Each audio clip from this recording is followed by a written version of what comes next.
আসসালামু আলাইকুম। ইন্ডিয়ান ভিসার জন্য আবেদন করছেন, আপনার ভিসা কি হলো নাকি হয়নি? আমরা অনেক সময় কনফিউজে থাকি, তাই না?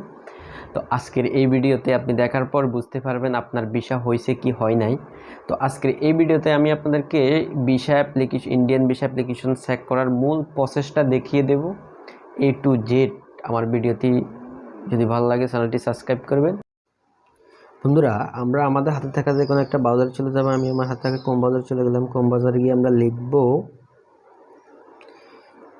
ibegbd.com। এখানে লেখার পরে আমরা এখানে ক্লিক করব। তারপর আমাদের সামনে এরকম একটা ইন্টারফেস চলে আসবে। ইন্টারফেসটি আসার পরে আমরা চলে যাব হচ্ছে এই নিচে ট্র্যাক ইউর অ্যাপ্লিকেশন। আমরা ট্র্যাক ইউর অ্যাপ্লিকেশনে ক্লিক করব। ক্লিক করার পরে আমরা রেগুলার ভিসা অ্যাপ্লিকেশনে ক্লিক করব। রেগুলার ভিসা অ্যাপ্লিকেশনে ক্লিক করার পরে এখানে আপনি জমা দেওয়ার পরে আপনাকে যে স্লিপ দিয়েছে, স্লিপে একটা ওয়েব ফাইল নাম্বার আছে। ওয়েব ফাইল নাম্বারটা আপনি এখানে দিয়ে দিবেন। আমি আমার ওয়েব ফাইল নাম্বারটা দিয়ে দিচ্ছি।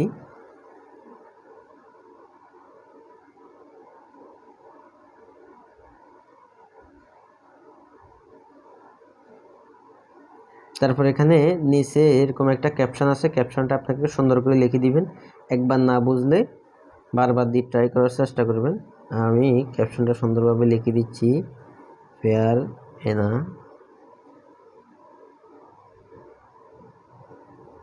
তারপর এখানে সাবমিট বাটনে ক্লিক করব। সাবমিট বাটনে ক্লিক করার পরে দেখেন চলে আসছে আমার এই এমনি মোস্তাফিজুর রহমান, আমার 4 স্টেপ ডান। দ্বিতীয়ভাবে কিভাবে অ্যাপ্লিকেশন চেক করা যায় এখন আমরা সেটা দেখব। তো আমরা আমাদের হাতে থাকা যে কোনো একটা স্মার্টফোনে যে কোনো একটা ব্রাউজারে চলে যাব। আমি ক্রোম ব্রাউজারে আবার চলে যাচ্ছি। ক্রোম ব্রাউজারে যাওয়ার পর আমরা এখানে লিখব ইন্ডিয়ান ভিসা অনলাইন চেক। আমরা এই স্ট্যাটাসটা এখানে লিখব ইন্ডিয়ান ভিসা অনলাইন চেক। তারপর আমরা আমাদের একদম উপরে যে কর্নারে যে ইয়েটা আসবে ওখানে ক্লিক করবো। এখানে ক্লিক করার পরে একটা ইন্টারফেস আমার সামনে চলে আসবে।